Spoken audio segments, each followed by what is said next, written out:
Hello, my name is Andrea Thompson. I'm the founder of the Film Girl Film Festival, and I'm fortunate enough to be sitting here, trust me, honor system, with some filmmakers from our Shorts Block 2 set of films. So thank you for joining me, ladies.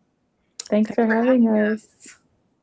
Thank you. And can you introduce yourselves and tell everyone like the short you Sure. guys made? Sorry.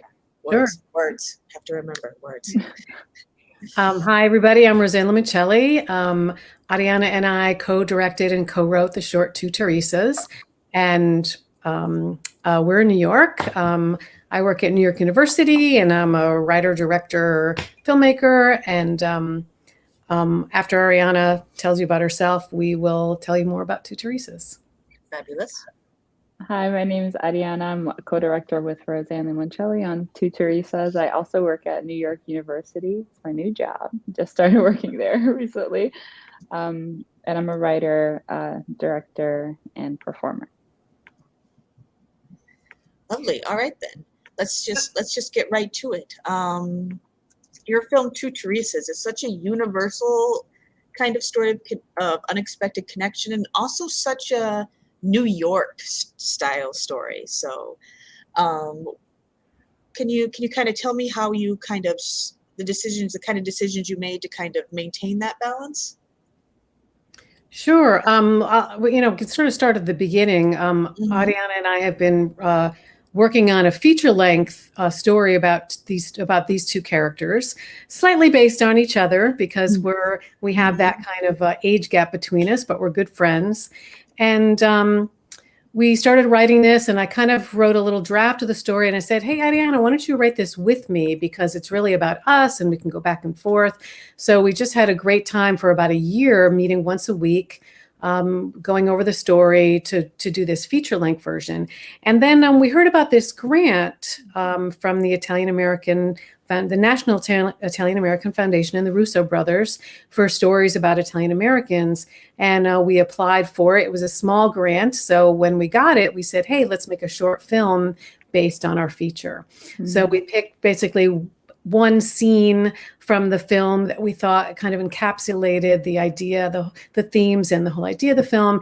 And we worked on that very quickly. And within 2 months, we had filmed our film here in New York and started editing it. Do you want to add something, Ariana? I mean, that's all right. And I'll say something that I was really excited when you asked me to collaborate on this story with you, because it felt so natural and from the heart to write about something as sincere as our friendship. And I feel like relationships in New York really happen like that so often, where you meet a kindred spirit and you connect. And it's really exciting to me to bring that sort of like wholesome kind of family story to life. In, New York can be kind of a crazy city, but there's a lot of tender parts to it. So I'm glad that we were able to showcase some of that in our movie. Yeah, that's a great point. I mean, it really, I think we both have that same feeling that New York is a big kind of crazy crowded place, but just when you least expect it, you could meet somebody and really make that kind of connection with them. And it doesn't matter how different you are or from age or background or anything. And, when we started writing the story, we wanted that, that's the main story, but we wanted it to be a bigger story about how, in this crazy world where there's so much, so many divisions, right. We wanted to tell a small story that hopefully would mean to people, hey, anyone can get along. And, we're really all the same, and we really all can touch each other and help each other. And so, when we put the short film together, we tried to wedge everything in there that to make people feel that way. So I hope it came off that way.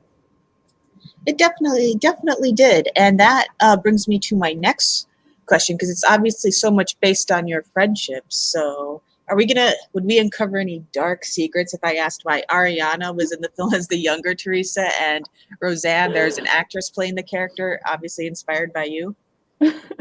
Well, we just widened the age gap a little bit more than Roseanne and I, because we thought, I think it's so part of the story is that the older Teresa is a widow, and we really wanted to share, you know, to have that experience of like somebody's life seemingly coming to an end and somebody's life just starting. And so I think that widening the age gap really put some emphasis there, because Teresa Russo, you know, she's been living in this country a long time, and you know, her husband passed and her son passed, and she really is in need of a friendship, and she has her whole life ahead of her. You know, she's in her 70s, but she's got time. Definitely. And I think we It's not really over till wanted it's to over. exactly we wanted to emphasize that. And maybe when you're a little younger, like people tell you all the time, like, oh, you know, people, you still have time in your 50s, 60s, but you have time even longer than you think that you do. And we wanted to like have that little spark of hope in the movie. And also that, you know, time, yes, she still has time, but what's important to do in that time? You know, she was alone and kind of lonely and really not reaching out to anybody and really feeling that nobody cared about her, and her life didn't matter very much. But when she finds a friend in Teresa Diaz, she does realize that however many years she has left can be fulfilling years and happy. So it isn't even so much about how much time you have left, but it's about what you do with it. And friendship, what's better than friendship in your life? Yeah, that's a very positive message that I believe in, that in spite of everyone telling people that your teens and 20s is really the only time when you grow, maybe your 30s, if you want to get married, is what the message generally gets. But I love that message that you don't have to stop growing, even if you're in your 70s, and even longer than that, 80s, 90s even, I'd say. Yeah. You know, and onward, if you get really lucky. Yeah, and something that was important to us, we wanted to show, and in the feature-length version, there's a lot more time, and we're going to be making that. Oh, excellent. But we wanted to show that it wasn't just like sort of a older person helping a younger person, you know, with her sage, you know, years of experience. It was how they help each other, right? So they're both lonely in different ways. And you know, Teresa Russo doesn't have any experience with technology, for example, and Teresa Diaz does. And Teresa Diaz doesn't have as much experience in relationships in life, and Teresa Russo does. So it's a two-way street. It's not just I don't know. It's not just some kind of one-way friendship that, you know, because I think a lot of people think that when there's a friendship and the age difference is very great, they think, well, it's really only one way for some reason, but it's really not true. It's and that's something we both experience. I, you know, love hanging out with Ariana, who's so much younger than me, but you know, she brings different, you know, perspectives into my life and a lot of, you know, fresh, interesting ideas and joy. And that's, you know, that's something that I really value about our friendship. So we tried to put that into the film. Yeah, I feel the same way. Sorry, go ahead, Andrea. Excellent. Yeah, sorry, Ariana, before I ask my next question, is there anything else you'd like to add? I just wanted to say that I really feel the same way about the two Teresas and about Roseanne, because she brings so much energy and excitement into my life, really. And you know what, this is the kind of age, like in your 20s, I feel like people can get pretty nihilistic, like, oh, my life should be this way, my life should be that way. And looking at Roseanne and her life and the way that she chooses to really be excited and positive about living and about people and about projects, it really gives me hope, and it reminds me that there's so much to look forward to. And I think that Teresa Diaz really gets that from Teresa Russo too, because Teresa Russo has had this beautiful, long, like incredible life, and Teresa Diaz can only hope to have that for herself. And I think that she only really realizes that when she meets Teresa Russo. Definitely. The next question I have is actually mostly directed at you, Ariana, because in the film, like the younger Teresa Diaz, she's obviously a very complex, well-rounded person, like the older Teresa, in the 20 minutes thereabouts that we get to know them. But she kind of lacks that confidence in relationships that even though she knows like this guy that she's living with is pushing her too hard and she doesn't want this kind of quick commitment. And she finds that confidence, kind of that reassurance in Teresa Russo. So has that also been a dynamic in your friendship? Yeah, I really think so. I really think that you know, Roseanne has reminded me that everything is kind of it's survivable. Like life is survivable. Like, hard things can happen. You know, Teresa Diaz's family moves back to the Caribbean and she finds herself alone, or you know, alone in her heart because she's a big family person. And that's something that's been really hard for me, is living away from my family or not spending as much time with them as I would like. And I think that can, you know, that can mess with your identity a little bit. That can mess with your sense of self-confidence. And it really matters, the friendships, and the family that you choose, the friendships that you form outside of your home life when you kind of step out of the nest. They influence you so much. So I think it's incredibly valuable to find someone like Teresa has found, like I have found, that keeps you excited, like that keeps you looking forward to things, and that reassures you that everything's going to be okay.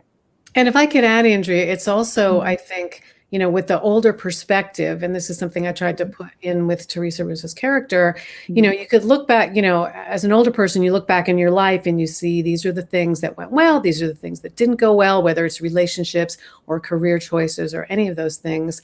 But you also can look back and say, whether I made a mistake or not, it was a learning experience, and I'm happy where I am. And my only regret is that I didn't have more confidence in my choices and in whatever was going to happen and in myself, because to value your own, you know, it's not about, I don't know, there's all these things about being successful, whether it's money or finding the right partner or whatever. And that's just, you know, it could be such a waste of time. You are successful when you believe in yourself, no matter what you do. And that's the kind of thing that Teresa Russo is trying to say. She's not some famous whatever. She's, you know, she had her life, but she had strong relationships, loving relationships. And she had a confidence in herself that superseded what society might list as successful. And that's the kind of thing that I think is important to talk about, you know, in real life, not just in fiction. Oh yeah, definitely. And again, this is so much based on you two. And is there any, and you chose the name Teresa that these two women inspired by you have. Is there a special significance to that name? Kind of. I'm kind of a person into, or is it more random, I guess? Well, you know what? It's interesting. I just happen to be, well, first of all, Teresa is my middle name, but that's not really where it came from. My confirmation name, actually. But the story of Saint Teresa was always very inspiring for me. And it's just I thought of it for this, you know, that part did come from me. And I thought of it for this story because it's a name that's both Italian and Latino, and I wanted a name that I wanted another parallel in the story that meant these people are similar, even though they're not from the same background, not from the same age, not from the same part, you know, countries as far as their ethnicity. It's another parallel to show that they're very much alike. They have the same name. And Teresa is just one of those names that's both, you hear a lot of in Italian and a lot in different Latina families. So. And this is more toward Ariana, but this, again, the question is for both. Your film, like Ariana, you mentioned that Teresa Diaz's family like went back to the Caribbean. And it's reflective of a lot of immigrant narratives when they're made like by people from that community. You're seeing a lot of reverse immigration and a lot more like nuances of how people treat the immigrant community versus the, let's say, the more traditional narrative, which has been dominated by, you know, white men telling these stories and immigrants finding this America so much so much more superior to the countries they came from, frankly. Like, and do you think that that kind of story has always been very much, in your opinion, obviously you can't speak for everyone, do you think that story has always been very much a present part of the immigrant experience, or is that more reflective, do you think, of the like more open backlash like immigrants are experiencing in this country today? I guess that's for both of you, in your opinion. I think personally, it's a little bit of both, because I myself have wondered if I should be an expat at some point and go back to the Caribbean, or, you know, go back to quote unquote where I came from or where my family came from. And I think part of that is a feeling of displacement. You know, there was a time in the 1960s, like, we were welcoming all of these Dominican immigrants to the Americas, and, you know, sometimes it feels like people want you here, and other times it feels like they really don't. And I don't know. I think that searching for home, it's a very universal feeling, especially for people who have immigrated, or refugees, or, you know, people who have been moved against their will to a different country. I think the search for home is something that we all feel, and sometimes you can find it in a family that you make. You know, if you have a partner or children, or if you know, move into an apartment building with people that end up becoming your chosen family. And sometimes, you know, you have to go back to a country where more people look like you, and you're surrounded by them, and they don't question your presence, you know. So I think that it can be a little bit different for everybody. But I feel like the search for home is something that we all really feel deeply. Yeah, I think that comes in relationships, because I mean that's what we're trying to say in Two Teresas. It's not a place maybe, but it's people. And you know, the character of Teresa Russo, her family was born, her parents were born in Italy, came to New York, and she's never even been to Italy. You know, she says in the story, you know, I've never been, and she always hoped to travel there, but then, you know, her husband died and her son died, and she frankly didn't have the money to go. So, or even the sophistication, you know, she's never traveled. So while, you know, Italy isn't even home for her, her home is a New York Italian American community that was disappearing on her. So finding home for her is maybe even more complicated than for Teresa Diaz's character, who's younger and still has her family, and travels often back to the Dominican Republic. So that isolation and loneliness that Teresa Russo feels is heightened by those different ethnic and socioeconomic situations that she's been in. So so those, you know, those stakes, those loneliness, high stakes that she has are so much more, I hope in the story, even more fulfilled when she meets Adriana and makes that personal connection with her, that found family with the two of them. Definitely. Yeah. And yeah, we're starting to see that concept in other films, like you know, In the Heights, where going back is a major part of it. And like Rita Moreno, just a girl decided to go for it. She described coming to New York as a kind of reverse Oz, where she went from this lush and beautiful place to a place she felt was very cold and very gray. So I think that's important. And I have to say, I don't normally see films like this where women of such different ages and backgrounds connect, even as you acknowledge how much they have in common. So was that like a major part of why you two decided to make this film? Yes. Yeah, we really realized that we haven't seen that connection in TV and film that much either. And we were like, why? I think it's that thing a lot of filmmakers have, or, you know, we're always trying to find ourselves in films. We're always trying to write ourselves in there, trying to reflect ourselves in there. That is why so many filmmakers, especially female filmmakers and women of color, say, I didn't see this me reflected on film and my experiences.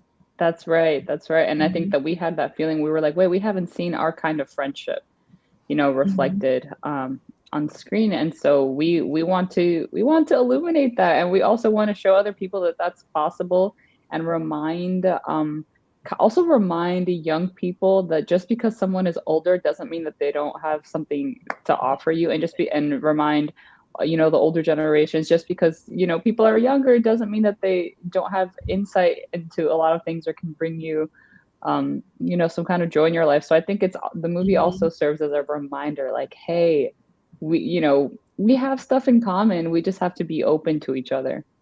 Yeah, something I want to bring out, I mean, it's like, I think young people don't realize that older people used to be young. They just old people. And, we've had this whole life that included our 20s and 30s and 40s and 50s. And most of us, I hope, remember what it's like to be in our 20s, and how hard it was, and how lonely it could be, and how confusing it is. And that's, I think, one of the reasons why it's an easy connection for an older person to make friends with a younger person, because we remember what it's like to be there, and we know how it's not easy, and we want to be supportive. So I think that's important. And, we mentioned about not being represented in films, and I want to point out that happens for us older women. Have you noticed? Yes. Like, there's no older women in films. Like, maybe the top, 5 female artists, are still working out there and get to be in films, but there's so few just regular stories about women above 30. I'm not even going to say above, 50 or 60. Maybe there's some great roles for 80-year-old women, for that's some, story about an old woman.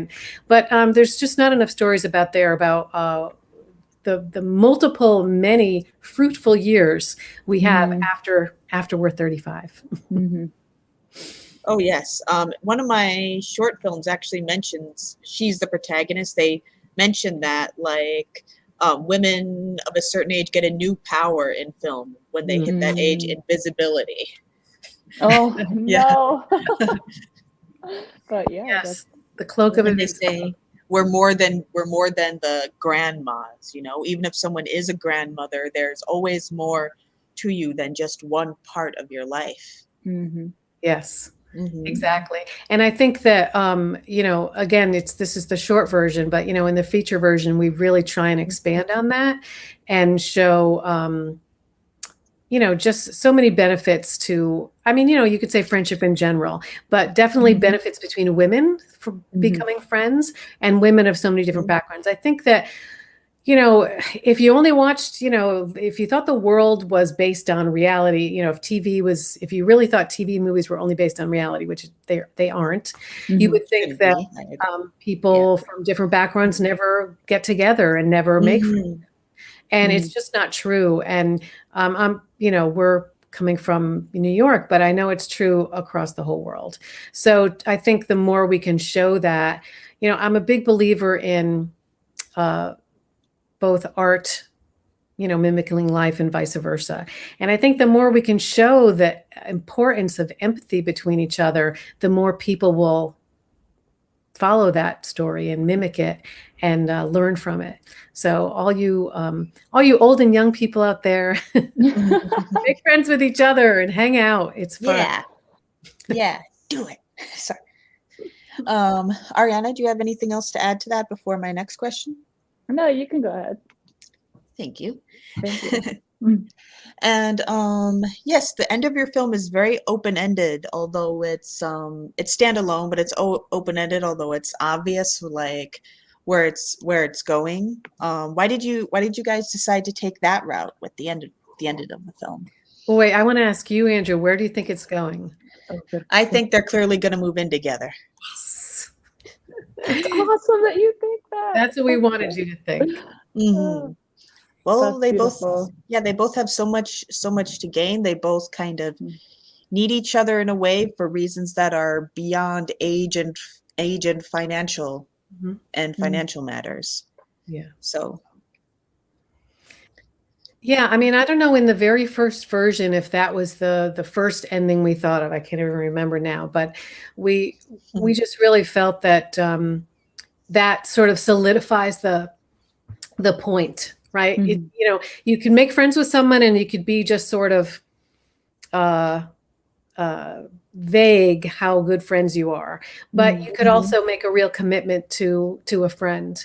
And in this case, they hopefully, we think, after the credits roll, they move in together, and it's very successful. They can help each other in so many different ways, and the love that they feel between each other is the reward that they both get.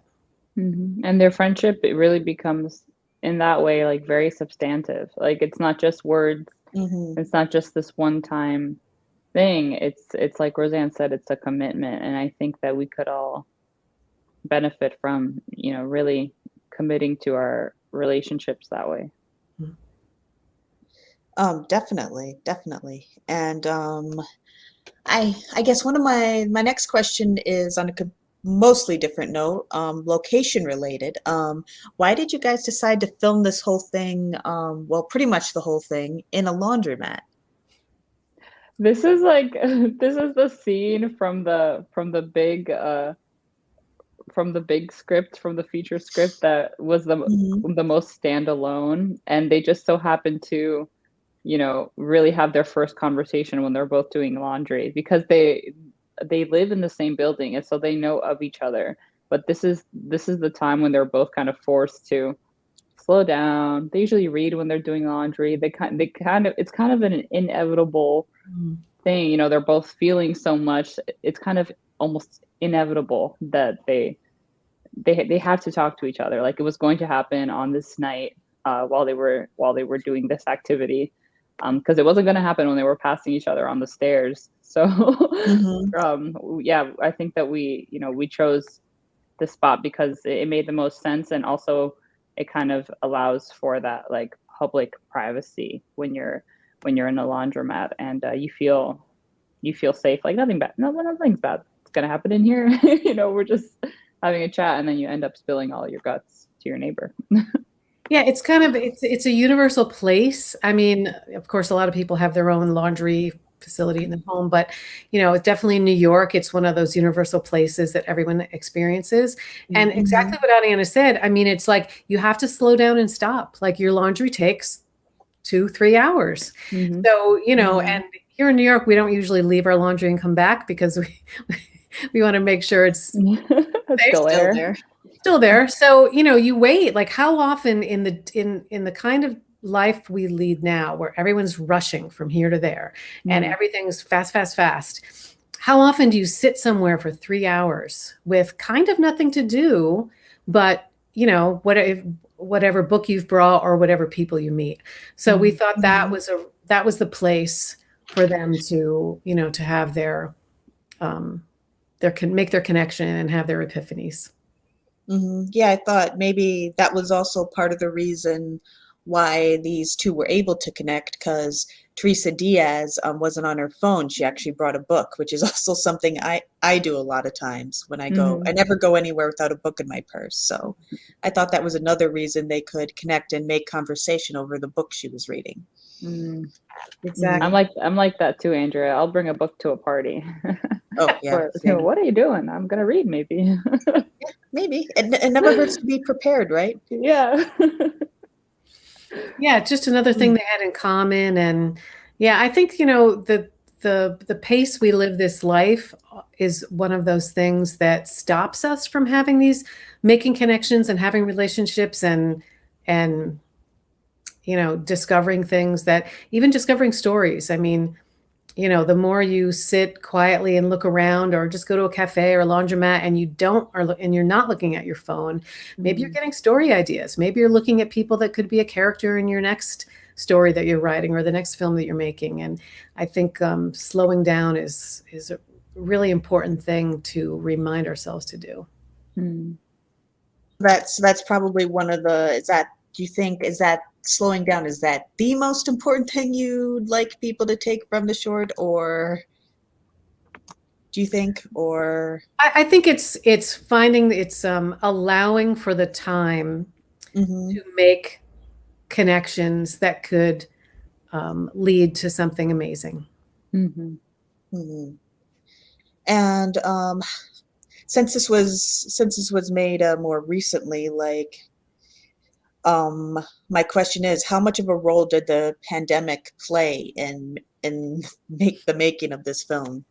Oh man, we got so lucky. We made this film so quickly. Like Roseanne said, after we won that grant, it took us about 2 months. And it was Wow. in the lull. It was in the New York lull where we were like, oh, COVID's going away. Everybody's vaccinated and happy to be vaccinated.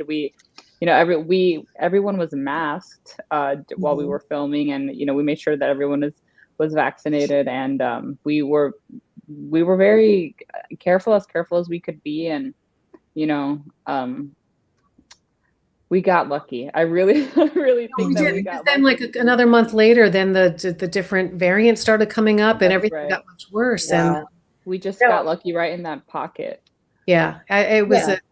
it was a blessing that we were allowed to make this film, and we feel that we were allowed to make it for a reason, because it was really important to us, and we felt we had an important message. So Hmm. Yeah, I might have been in New York, like visiting in New York when you guys were filming. Like, I love Chicago, but I also really like New York. Hmm. Yeah, I also visited in that lull. I'm like, I haven't been to New York in years, and my God, the flights and the housing are so low. Housing prices are so low to visit. I feel like I'm seeing a unicorn. I have to Oh, I have to go. And yeah, that was a good and time oh to do yes, that. it yeah, was it the was month of lovely. June, was a good month. Hopefully, we're coming up with some more good months this summer. Yeah, I hope so. Hopefully, yes. Yes, hopefully. And did you guys always intend to like make this a feature? Because you Yeah, keep men it yeah. really started that way. We had the opportunity to make the short was such a blessing. But yeah, we started it as a feature. Roseanne had the idea for this incredible story, and like she said from the beginning, we were just like, let's just meet every week and see what happens. And within the year, we had a full length feature, but we feel really, really lucky that we were able to make the short version of it and get a little bit of that satisfaction from. Funny, because I know I feel like it's kind of backwards. Like, a lot of people make a short film and then they expand it to be a feature, and they, write a feature, and then if they're lucky, they get to make it. But this one, we never thought about making a short film. We made a short film together a few years before. We had a few short films together in the few years before, and this time we were like, let's make a feature. So we wrote it, and then when we got the grant, we're like, guess we're making another short film. Mm-hmm. Never intended to, but it was such a great experience, and I think to boil the story down to that one scene was actually a lot of fun. Mm-hmm. And even though we did it super fast and shot it in 2 days, it was great. It was great to be able to do it.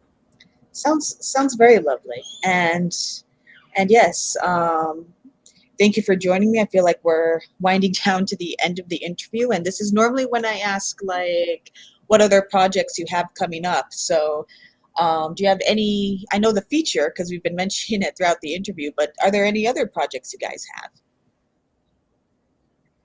Yeah, well, since we wrote the feature together, Ariana and I have been friends for a while, but that's really the first thing we kind of wrote together. But Ariana has been the lead performer in a couple of other of my shorts previous, and I always really appreciated how well we worked together and how much feedback she gave on the script and the dialogue, which is why I asked her to work on the feature with me. And since then, we've been doing some other things too. Ariana performed in a play that I wrote just during the pandemic, so we did that on Zoom, and so now we're working on another play together.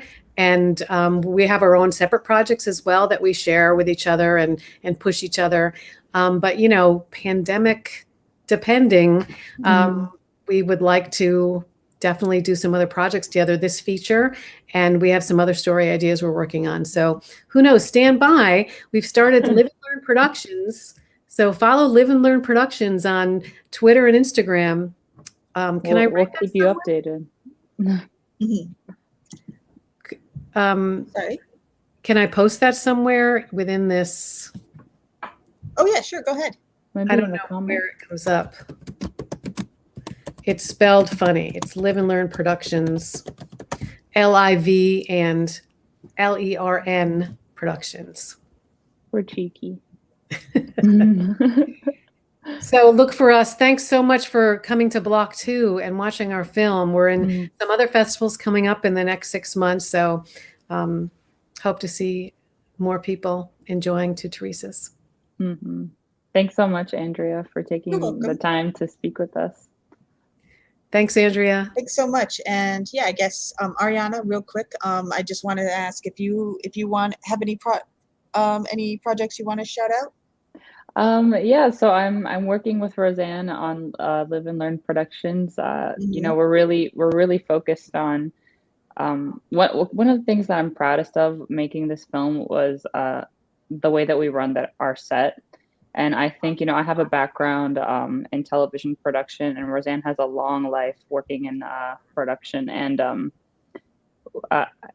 we really care about our crew. We really care about the experience that people have while they're actually on set and while we're filming the story, not just the story. We think that it's all part of it, and so I'm really excited that that's like our ethos. That's kind of our mission statement. I'm excited to be working with Roseanne and to keep hiring people and you know, all sorts of women and people of color and women identifying people and you know, and just like putting good energy into the stuff that we make and making sure that everyone goes away with a good experience.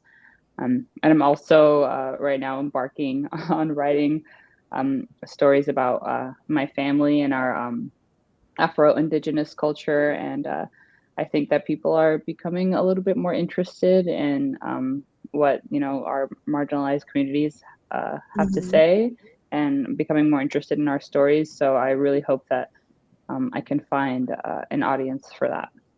So thanks so much. Same. Thank you so much for joining me, ladies, and for speaking with me. Thank you, Andrea. Congrats on this great festival, and yeah, thanks for congratulations. Thank you so much. You guys are really doing some great work, and we're so happy to be a part of it. Thank you. That means a lot to me. Thank you. Bye-bye. Bye. Bye.